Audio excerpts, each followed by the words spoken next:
The Chalcolithic culture, the beginning of Metal Age.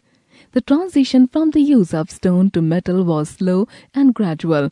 People learned to use copper, gold, silver, and finally iron. In Europe, the Neolithic Age was followed by the Bronze Age, but in India, it was not so. In the North India, people began to use copper to make tools like axes, heads, spears, etc.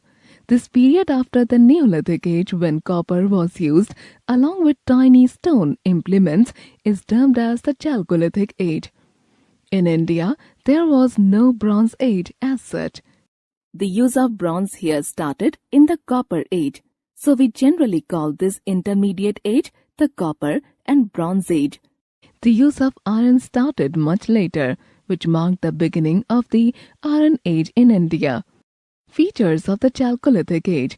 The Chalcolithic culture in India traditionally included non-urban, non-Harappan culture and made its first appearance around 2000 BC, but was eventually replaced by iron-using cultures. The Chalcolithic people built rectangular and circular houses of mud, mostly in clusters. They were not acquainted with burnt bricks. Fire worship seems to have been a very widespread phenomenon among the Chalcolithic people, as fire altars have been found at a number of Chalcolithic sites. The archaeological findings give indication of the system of disposal of the dead. Remains of many human bodies have been found in the megaliths. The word megalith comes from two Greek words, mega meaning big and lithos meaning stones.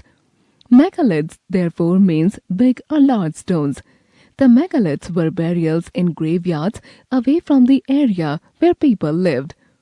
In South India, the dead body was placed in an east-west position.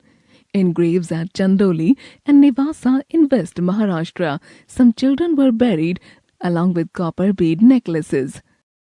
Burials of the Vedic Age. At the various Chalcolithic sites, goods have been found with the burials. They give vital information about the customs, practices, and social setup of the Chalcolithic cultures. For example, at Brahmagiri, a skeleton was found with several gold beads, 2 stone beads, copper bangles, and a conch shell, while other skeletons have only a few pots buried with them. This indicates that there was difference in the social status of the people. Some may have been poor while others rich. Some may have been people of importance or leaders. Similarly, if collective burials belonging to the same time are found, it might indicate a tragedy or some sacrificial ceremony. A study of the burials thus makes a study of a culture even more interesting.